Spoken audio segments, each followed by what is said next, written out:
Amém. Quem está aqui, diga amém, só para gente. Amém. Graças a Deus. Coloque em pé, querido, em nome de Jesus. Nós vamos nos apresentar ao Senhor Deus, porque nós não podemos fazer nada sem falar com Deus, né? Até para orar, nós temos que falar com Deus. Ó Deus, nós viemos aqui orar, porque Deus ele vai honrar e vai ouvir os nossos propósitos, aquilo que nós vamos propositar diante dele.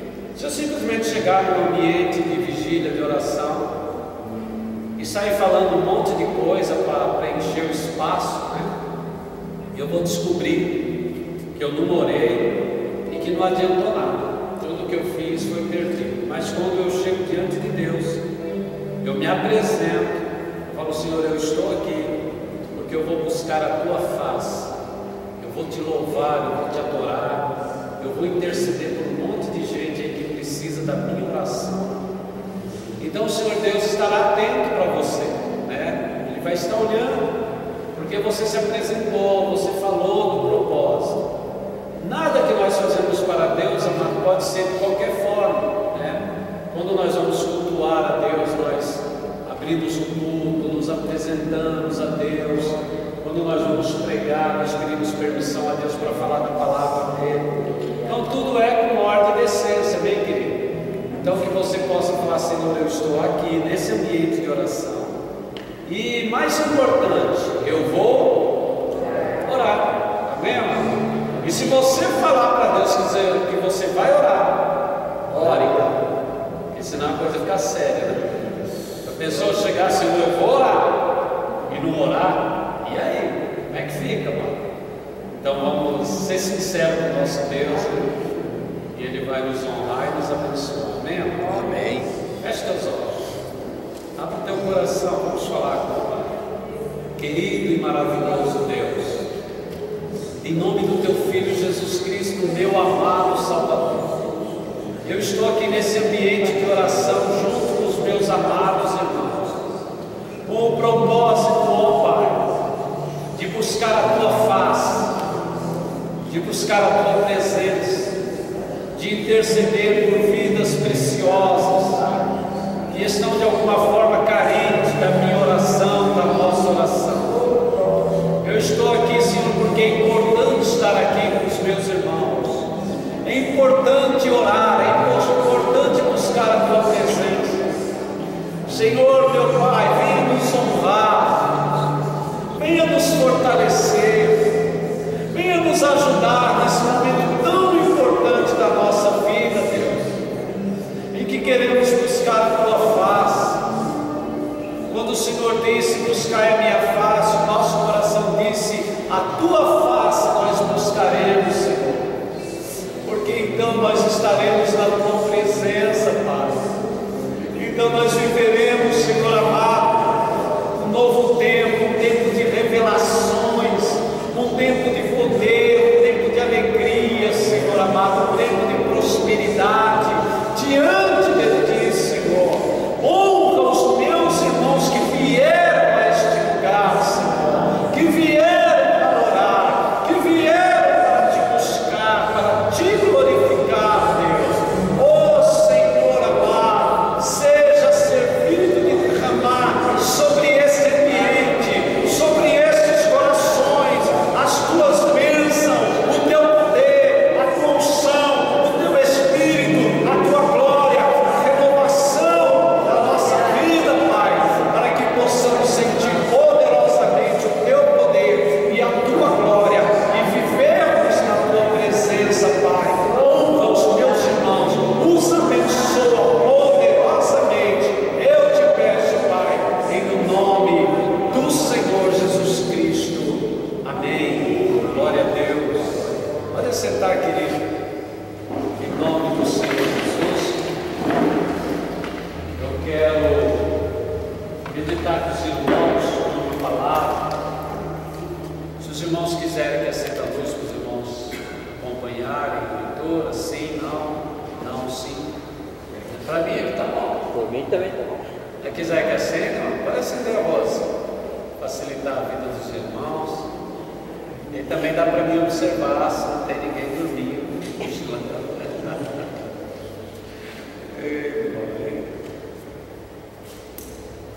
Lucas, capítulo 21. Lucas 21. Lucas, Evangelho de Lucas, capítulo 21.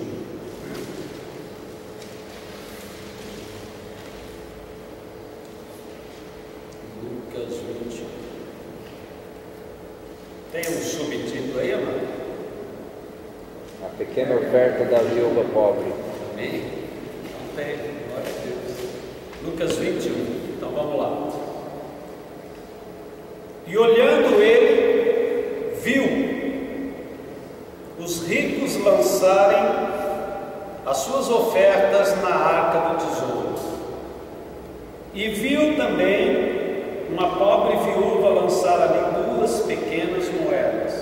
E disse: em verdade vos digo, que lançou mais do que todos esta pobre viúva. Porque todos aqueles deitaram para as ofertas de Deus do que lhes sobeja, mas esta, da sua pobreza, deitou todo o sustento que tinha. E dizendo alguns a respeito do templo, que estava ornado de formosas pedras e dádivas, disse: quanto a essas coisas que vedes, dias virão, em que não deixará pedra sobre pedra, que não seja derribada. E perguntaram-lhe, dizendo: mestre, quando serão, pois, estas coisas? Que sinais haverá quando isso estiver para acontecer? Disse então ele: vede, não vos enganem, porque virão muitos em meu nome dizendo: sou eu, e o tempo está próximo. Não vades, portanto, após eles.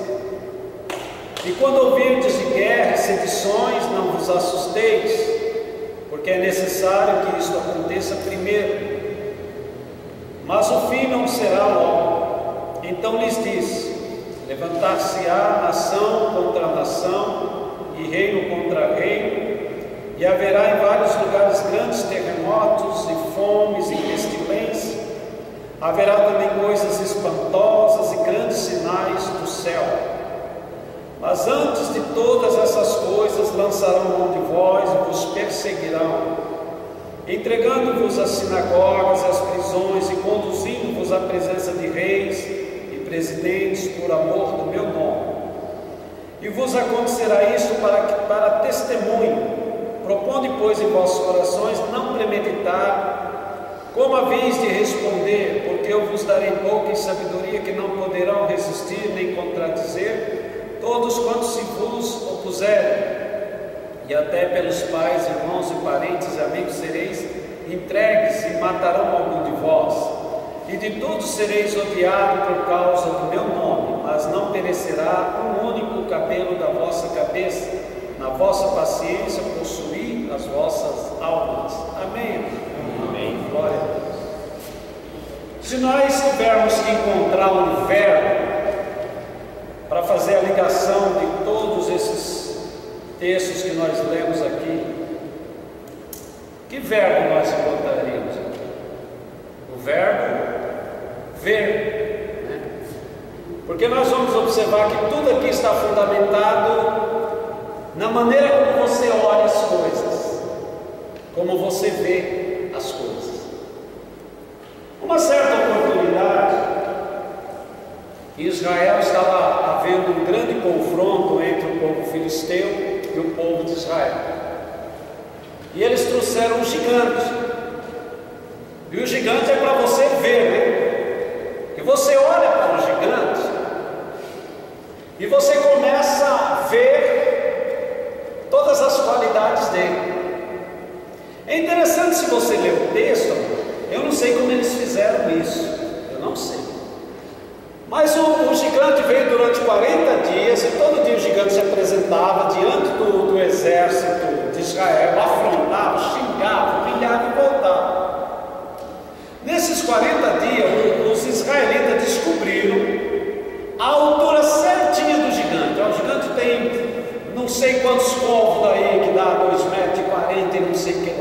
gigante pesa tanto. Irmãos, ele sabia a altura certinha do gigante, ele sabia o quanto o gigante pesava, o tamanho da lança certinho, o tamanho da ponta da lança, o material que era construído aquela lança. Ele sabia o tamanho do escudo, o peso do escudo do gigante. Eles sabiam tudo do gigante, porque eles viam, olhavam o gigante, e eles estavam, por causa da visão deles, eles estavam o quê? Amedrontados, né? Por causa de tudo aquilo que eles estavam vendo, né? O gigante, a lança do gigante, o escudo do gigante, a armadura do gigante, a força do gigante, o peso do gigante. Eles sabiam tudo, ó. O manequim completo do gigante, eles sabiam. Então a maneira de nós olharmos as coisas, elas podem determinar se nós vamos vencer ou não. Não sei se você já parou diante de uma situação que você viu a situação e falou: não dá para mim. Alguém já passou isso? Não dá para encarar isso. Não vou não. E você sem tentar, você nem tentou, mas a tua visão, ela já de alguma forma trouxe ao teu coração um desânimo em relação àquilo que você está vendo, né? E às vezes o gigante não é tão grande assim, mano, é a tua visão. Aí veio Davi, que não era um guerreiro, não era nada, e Davi chegou e ficou olhando também. Todo mundo viu, e Davi também viu, mas a visão de Davi é um outro tipo de visão. E Davi, ele vai agir segundo a visão que ele está tendo, né?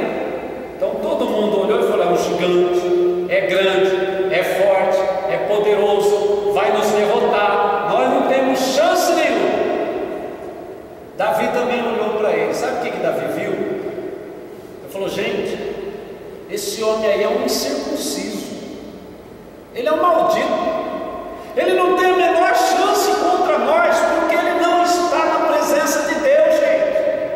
Esse cara está derrotado, ele não tem a marca de Deus na vida dele, ele não tem nada, já venceu. E uma visão de Davi foi de um homem derrotado. Ele viu um gigante derrotado, porque ele falou assim: esse gigante, ele não é de Deus, ele não tem aliança com Deus, ele não tem pacto com Deus, e nós temos. Irmão, para e pensa. Você tem aliança com Deus, a marca do sangue de Cristo na tua vida, e o outro não tem. Mas Deus vai abençoar quem? Pelo amor de Deus, vai abençoar você ou vai abençoar o incircunciso lá que não tem Cristo, não tem nada? E você sabia que às vezes a gente vai procurar um emprego, coloca nosso currículo lá, aí você olha e fica vendo as pessoas que já levaram o currículo, né? Rapaz, olha que camarada, a cara de advogado, olha aquela mulher deve ter 30 anos de secretariado, já ganhou, já venceu. Mas o teu currículo, amado, tem a marca do sangue de Cristo, é um currículo com aliança, amém, amado? Você já parou para pensar nisso? Mas muitas vezes a nossa visão, a nossa ótica é a mesma dos guerreiros de Israel. O gigante vai vencer. Peraí, aquele gigante, mas não tem nada com Deus. E quem é que vai dar a vitória?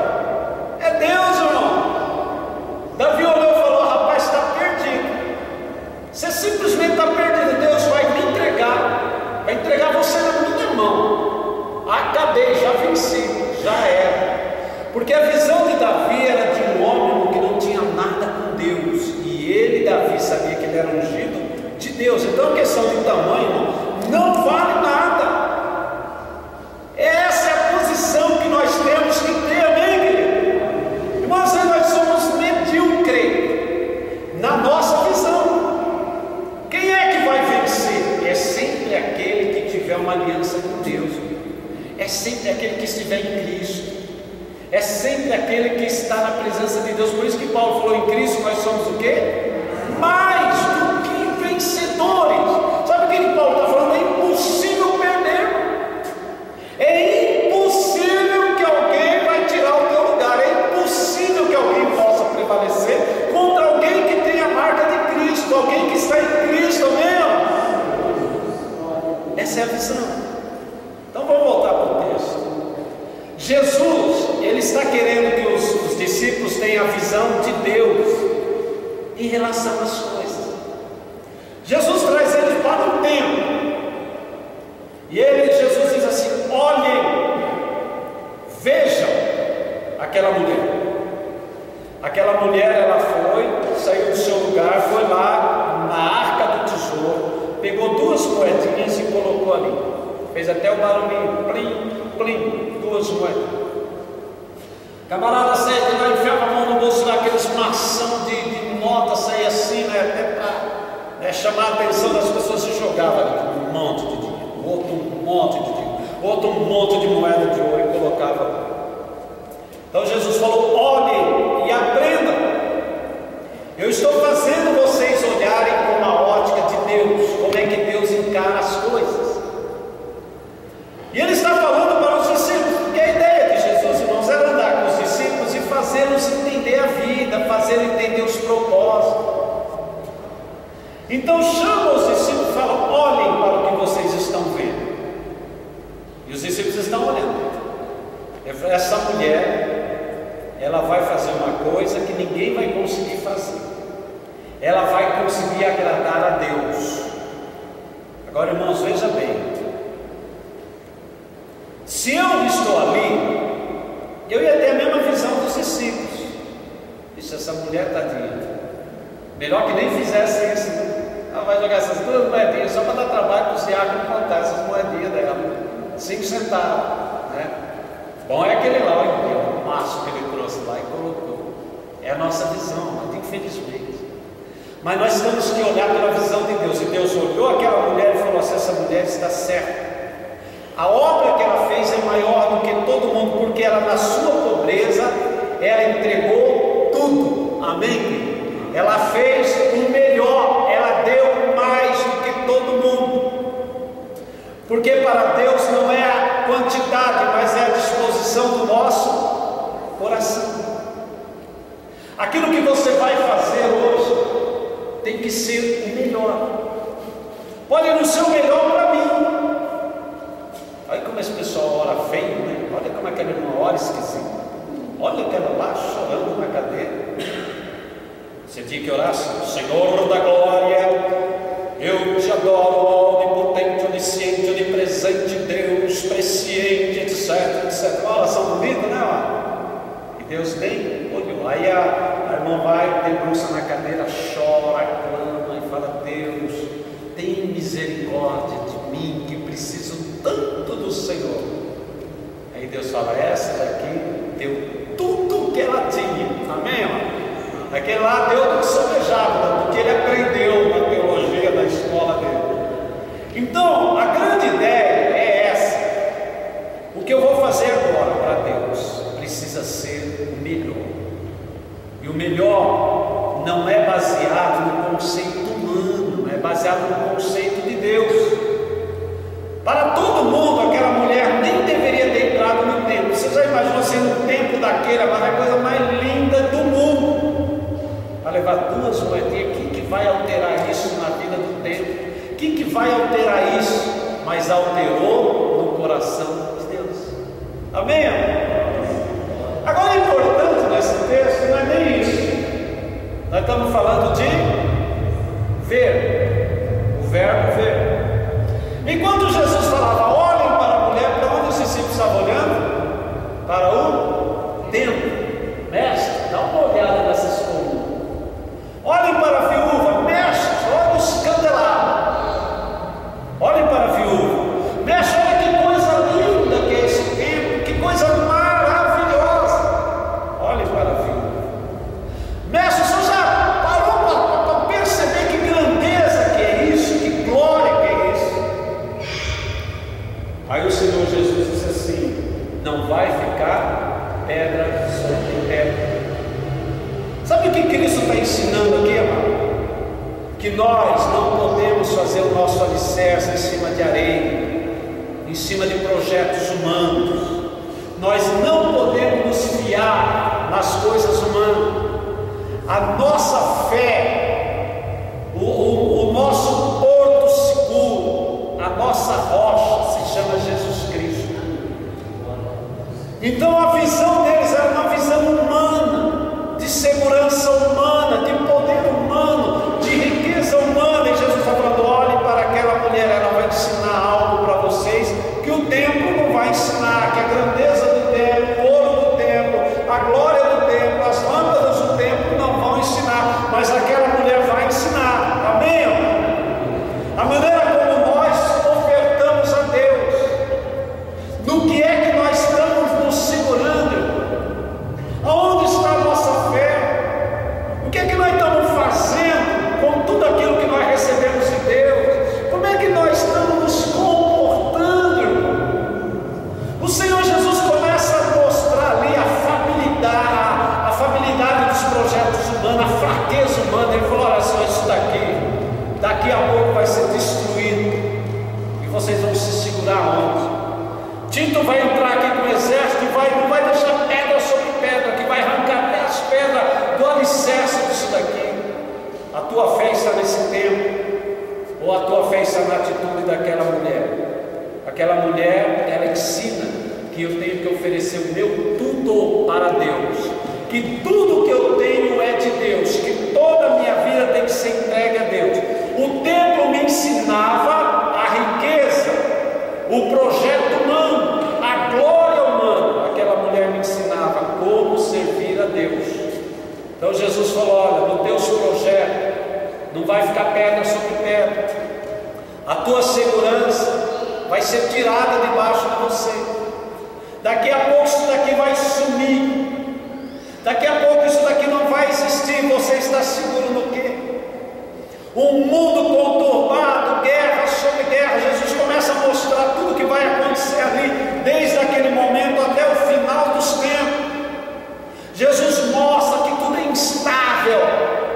Ele mostra que nós vivemos num mundo inseguro, que não dá para nós nos fiarmos em nada, nem nos segurarmos em nada. Mas em Mateus 7, versículo 24, ele diz assim: mas aquele que ouve a minha palavra e aguarda é uma pessoa que construiu a sua casa em cima de uma rocha. Amém? O que nós precisamos de mais segurança é estabilidade, mas produzida por Deus. Sabe, querido, nós fizemos muito projeto, e essas semanas aí nós temos visto como que os projetos desaparecem. Sabe, uma frase que eu vi um grande homem dizer essa semana, depois daquele acidente do candidato lá a presidente da República, Eduardo Campos. O homem coçou a cabeça assim e falou: meu Deus, ele tinha tantos planos. Meu Deus, como a vida é frágil. Irmão, o que é isso? O camarada tem dinheiro, o camarada é rico, o camarada tem o melhor avião, o camarada tem o melhor piloto, o camarada tem o melhor de tudo, irmão. Mas você tem o melhor Jesus que você poderia ter. Você tem uma rocha, irmão. Você tem a certeza, a plenitude da presença dele. Quer dizer, o melhor piloto, o melhor avião, o melhor plano de voo, melhor carreira, os melhores planos desvaneceram, irmão, como se não fosse nada. Irmão, eu vi o desespero daquela entrevista, o camarada coçando a cabeça assim, desesperado, como pensando nele também. Eu estou pisando a onda, estou seguro no quê? Meu irmão, nós somos as pessoas mais bem-aventuradas do mundo, porque nós encontramos Cristo. Ele é o Senhor das nossas almas, Ele é a nossa alegria, é o nosso prazer. Será que dá para nessa noite a gente nos firmar um pouquinho mais nele, amor? Será que dá para a gente nos alicerçar um pouquinho mais nessa rocha? Será que dá para a gente tirar aquilo que é escorregadio na nossa vida? Será que dá para a gente ter uma visão hoje cristocêntrica? Paulo diz assim: olhando para Jesus Cristo, uma coisa eu faço, eu largo as coisas que para trás de mim ficaram, eu olho para o meu alvo, Jesus Cristo. Hebreus diz assim, olhando para Cristo, autor e consumador da nossa fé. Irmãos, nós não temos mais nada nesse mundo, a não ser a presença do Senhor Jesus Cristo. Sabe o que nós fazemos nessa oração? Nós vamos cultivar isso daqui. Nós vamos fazer isso acender dentro de nós. Nós não podemos ser pessoas fracas, pessoas desanimadas. Nós não podemos ser pessoas frias. Nós não podemos ser pessoas mornas. Nós precisamos ser pessoas cheias dessa presença. Mas essa presença já está em nós. É isso que eu preciso acreditar, irmão. Já está em mim. Se o Espírito de Deus sair de você, você está morto, amado. Não tem nada, não sobra nada. É cinza. Você já tem. É só fazer funcionar aquilo que já tem. Amém? Com alegria, com disposição. Sabe uma coisa que Deus gosta? Pessoas bem dispostas. O anjo disse assim, quando anunciou a vinda de Jesus Cristo, falou sobre as pessoas de boa vontade, aquelas pessoas que têm uma boa vontade para fazer as coisas, elas são bem-aventuradas. Aqueles que têm vontade de fazer, aqueles que têm desejo no coração.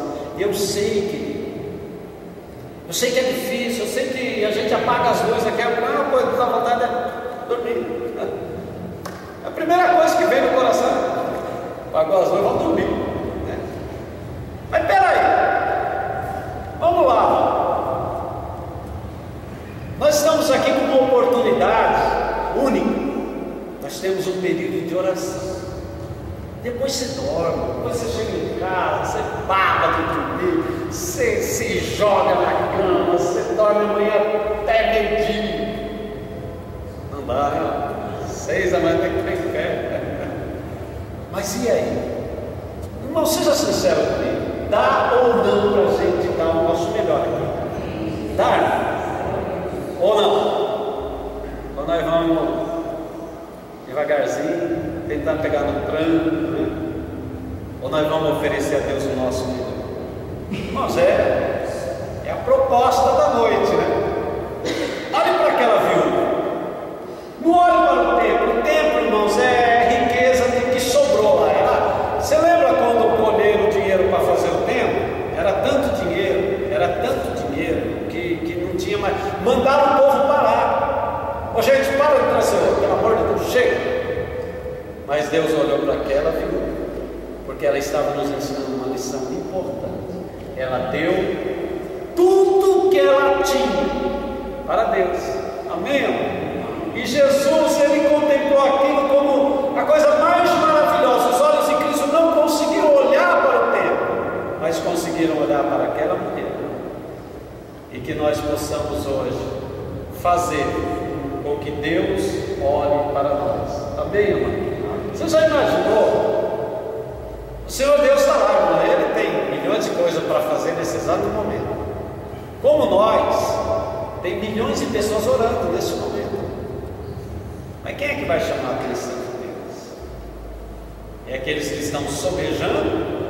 Ou é a viúva? Ou é aquele que entregar tudo? Aquele que der o melhor? Aquele que busca mais?